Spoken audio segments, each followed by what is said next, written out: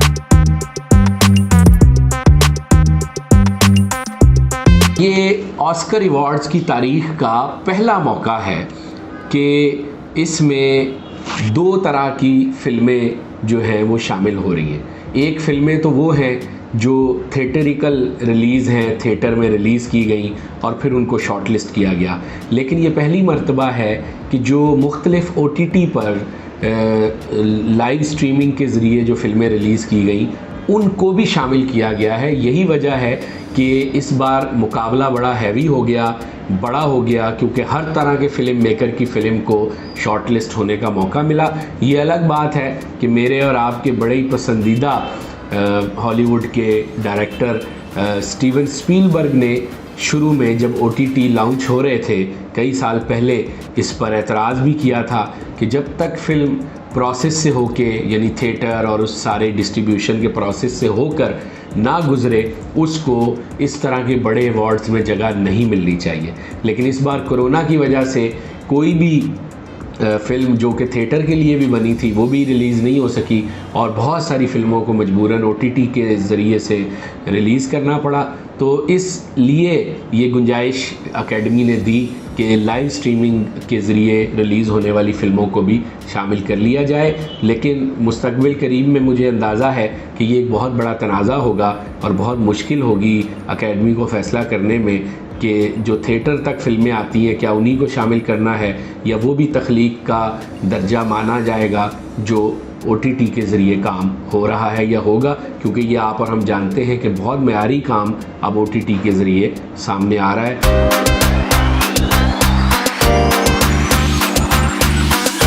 जैसा कि आप जानते हैं कि ऑस्कर अवार्ड्स में 3, 4 या 5 कैटेगरीज़ ऐसी हैं जिनमें बहुत ज़्यादा हम सब की दिलचस्पी होती है और हम अपना अंदाज़ा भी लगाते हैं कि इसमें क्या होगा।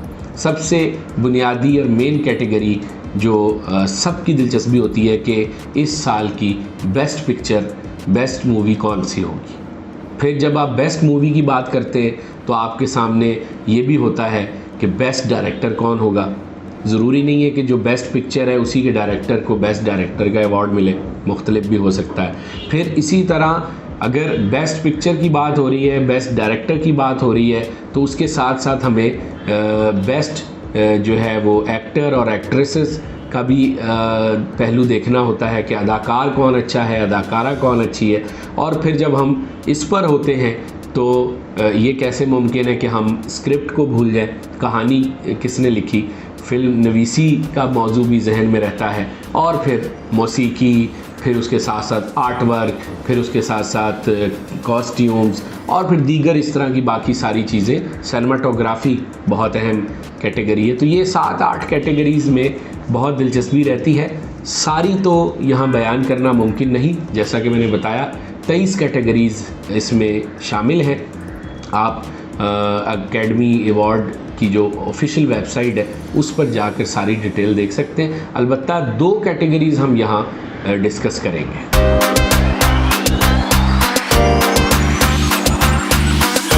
बेहतरीन फ़िल्म के शोबे में इस बार जो मूवीज़ शॉर्टलिस्ट हुई हैं उनकी तादाद 8 है। मैं उनके नाम आपको बताता हूँ। पहली फ़िल्म मैंक है, दूसरी फ़िल्म नोमाडलैंड है, तीसरी दी फादर है, चौथी साउंड ऑफ मेटल है, पांचवी मिनारी है, छठी प्रॉमिसिंग यंग वुमेन है, सातवीं जोदास एंड दी ब्लैक मसीह है, और आठवीं the trial of the Chicago 7 है। इन फिल्मों के मुख्तलिफ मूड हैं। मैं वन लाइनर के तौर पे हिंट देने के लिए, हवाला देने के लिए आपको यहाँ एक एक लाइन में बताता हूँ। मैंक एक ऐसी फिल्म है जो 30 की दिहाई में जब हॉलीवुड का नया आगाज़ हुआ था तो उस वक्त का एक बहुत बड़ा स्क्रिप्ट राइटर था। वो किस तरह से स्ट्रगल कर रहा था, हॉलीवुड में क्या मसाइल थे, नई नई तंजीमें बन रही थी प्रोडक्शन हाउसेस की, और उनके इलेक्शंस हो रहे थे, अदाकार स्ट्रगल कर रहे थे, ब्लैक एंड वाइट दौर था, खामोश फिल्मों से बोलती फिल्मों पे नए नए जो है वो शिफ्ट हुए थे हॉलीवुड वाले। तो उस सारे जो है मंजरनामे को उस फिल्म में बयान किया गया। और इस फिल्म की खूबी ये है कि आज के दौर में, यानी 2020 में ये फ़िल्म रिलीज़ हुई है और जदीद तरीन टेक्नोलॉजी पर बनी हुई इस फिल्म को ब्लैक एंड वाइट रखा गया है। ये इसकी बड़ी कमाल बात है। और मुझे तो इसका स्क्रिप्ट भी बहुत अच्छा लगा, क्योंकि इसमें ऐसे ऐसे डायलॉग्स हैं जो मैं समझता हूँ अपनी जगह कोटेशंस की हैसियत ज़बरदस्त है। यही वजह है कि ये 10 कैटेगरीज़ में नॉमिनेट हुई है, और मैं उम्मीद करता हूँ कि इस फिल्म से जो है बहुत हलचल पैदा होने वाली है इस दफ़ा ऑस्कर अवार्ड्स में। मैंक के बाद नोमाडलैंड ऐसी फिल्म है जिसको बहुत फेवरेट समझा जा रहा है कि वो इस दौड़ में आगे आ सकती है। और ये एक ऐसी खाना बदोश औरत की कहानी है कि जो ज़िंदगी में किसी की मदद के सहारे पर ज़िंदा नहीं रहना चाहती, बल्कि अपनी मदद आपके तहत ज़िंदगी को इज़्ज़तदार तरीके से बसर करना चाहती है। और वो जो जद्दोजहद करती है, ये फ़िल्म उसी जद्दोजहद का मंजरनामा है। My husband worked at the USG mine in Empire. I was a substitute teacher. It is a tough time right now. You may want to consider early retirement. I need work. I like work. The father एक ऐसी film है जो एक ऐसे मरकज़ी किरदार पर है, यानी एक वालिद का और औलाद का जो आपस में एक रिश्ता होता है उस पर ये फिल्म है। लेकिन इसमें कमाल बात ये है, अदाकारी के शोबे में गैरी ओल्डमैन जो है, मुझे लगता है कि वो बेस्ट एक्टर का अवार्ड ले सकते थे, लेकिन एंथोनी हॉपकिंस ने इस कदर टफ टाइम दिया है दी फादर फिल्म में उनको कि अब मैंक बेस्ट मूवी का अवार्ड तो शायद ले ले, लेकिन बेस्ट एक्टर के लिए मुझे लगता है कि मुश्किल है। Laura has come round to help you. I don't need her or anyone else. I can manage very well on my own. Everything all right? Who are you? Actually, it's me, Paul. Who? I live here. What is this nonsense? लेकिन बहरहाल ये बहुत ही मज़ेदार situation है, और इसमें ये तीनों फिल्में आगे पीछे चल रही हैं, और हम कुछ नहीं कह सकते कि इसमें से बेस्ट एक्टर या एक्ट्रेस का अवार्ड कौन लेगा। लेकिन बेस्ट मूवी मेरे हिसाब से अगर मैं अभी आपको बता दूं तो वो मैंक है।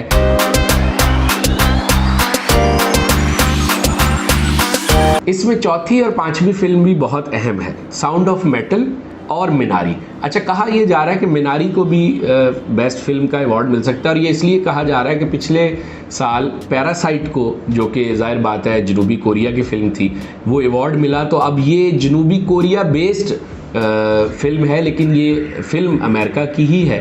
तो लेकिन मेरा ख्याल है कि मुश्किल है कि इसको फ़िल्म मिले, बल्कि मेरी नज़र में ये सबसे कमज़ोर फ़िल्म है 8 फिल्मों में।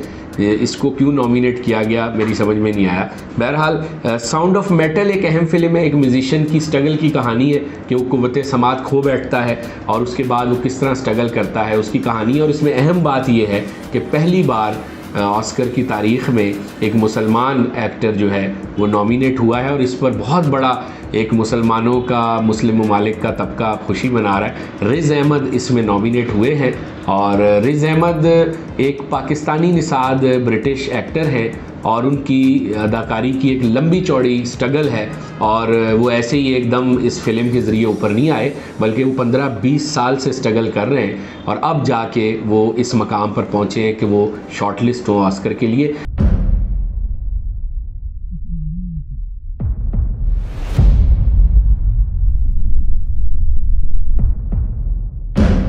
Your hearing is deteriorating rapidly.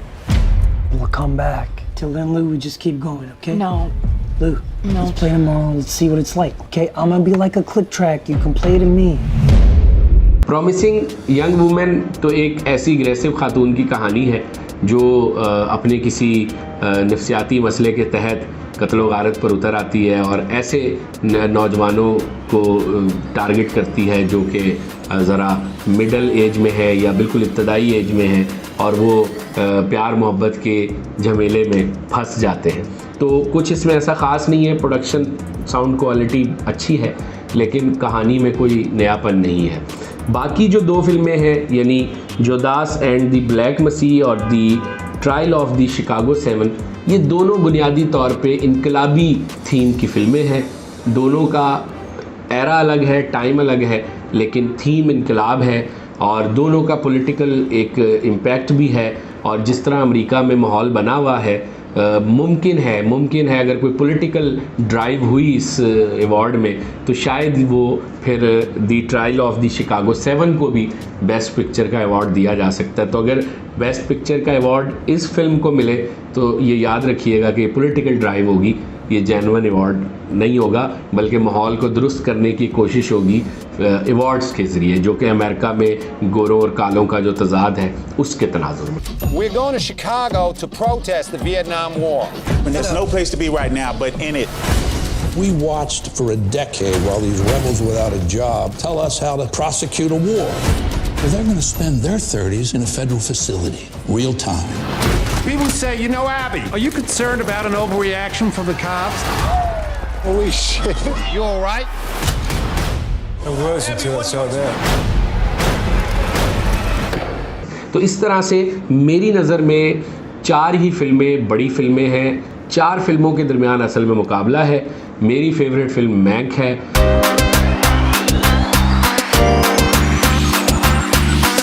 और दोस्तों, जैसा कि आपको बताया कि academy awards for best foreign language film की कैटेगरी का नाम अब हो गया है international feature film.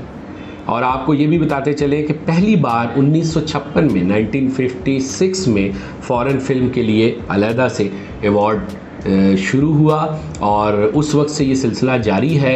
International feature film में जो 5 फिल्में इस बार शॉर्टलिस्ट हुई हैं, उनके नाम कुछ यूँ हैं: another round, better days, collective, the man who sold his skin, और क्यू वाइट्स और क्वेश्चन मार्क भी। ये चूँकि मुख्तलिफ़ ज़बानों के लफ्ज़ हैं तो मुमकिन है इसमें तलफ़ुज़ में कोई गलती हो तो उसकी पेशगी माज़रत है। अच्छा, जो पहली फ़िल्म है ये डेनिश ज़बान में है, और दूसरी स्वीडन से है, दूसरी फ़िल्म चीनी ज़बान में है, तीसरी फ़िल्म रोमानियन ज़बान में है, चौथी फ़िल्म अरबी ज़ुबान में है, लेकिन उसके साथ अंग्रेज़ी और फ़्रांसीसी ज़ुबानें भी शामिल हैं, और किसी हद तक ये फ़िल्म मुतनाज़ भी है, the man who sold his skin. और 5वीं फ़िल्म जो है वो बोस्निया हर्जेगोविना से है, तो इसमें बोस्नियन, सर्बियन, डच, अंग्रेज़ी, ये सारी ज़बानें शामिल हैं। तो इस तरह मुख्तलिफ ज़बानों का मजमुआ जो है वो ये कैटेगरी बन गई है। लेकिन जो मेरी नज़र में सबसे मज़बूत फ़िल्म है इस कैटेगरी में वो बेटर डेज़ है, जो कि हांगकांग की बेस करदा फ़िल्म है और चीनी ज़बान में बनाई गई है। 高考完了，你就变成大人了。但是从来没有一节课教过我们如何变成大人。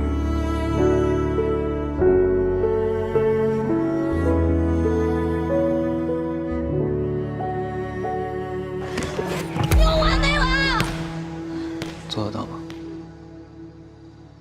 想试试。那说好了。 तो 8 फिल्मों में हमारी जो प्रेडिक्शन है मेट्रो लाइफ से खुरम सोहेल आपसे जो अर्ज़ कर रहे हैं, मेरा ख्याल है कि मैंक एक ऐसी फ़िल्म है जिसको अवार्ड मिलना चाहिए। और अगर थोड़ी सी गुंजाइश रख ली जाए 2 फिल्मों तक, तो मैंक को अगर नहीं मिलता तो मेरा ख्याल है इस फिल्म में के शोबे में दी फादर के अलावा कोई ऐसी फ़िल्म नहीं है जिसे बेहतरीन फ़िल्म का अवार्ड दिया जाए। बाकी ऑस्कर वालों की मर्ज़ी है। और फ़ॉरेन फ़िल्म के सेक्शन में मैंने सारी फ़िल्में देखी हैं और मुझे तो बेटर डेज़ फ़िल्म बहुत मज़बूत लगी है। उसकी कहानी, उसकी प्रोडक्शन और उसका जितना ट्रीटमेंट है वो बिल्कुल जदीद अंदाज़ का है और एक नावल पर बेस्ड है। और आप जानते हैं नावलों पर बनी हुई फ़िल्में मुझे बड़ी मरगूब होती हैं और इसलिए भी मैंने इसको बहुत गौर से देखा। और फ़िल्म के साथ जिस तरह नावल में लिखा गया उसी तरह इंसाफ किया गया है। तो मुझे बड़ी उम्मीद है कि इस साल जो 2 बड़े अवार्ड हैं वो जाएंगे मैंक को और बेटर डेज़ को। और अगर बेस्ट एक्टर की भी बात कर ली जाए तो मेरा ख्याल है कि Gary Oldman one and only, लेकिन एंथोनी हॉपकिंस को भी आप नहीं झुटला सकते। तो ये सामने का मंजरनामा है। फाइनली क्या होगा ये 26 अप्रैल 2021 को हम जान सकेंगे। अपना बहुत ख्याल रखिएगा, बहुत जल्द फिर बात होगी। खुदा हाफिज़।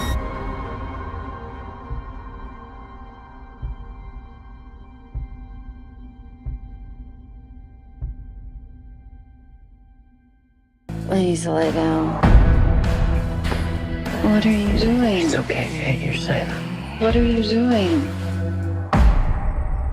Hey, I said, what are you doing?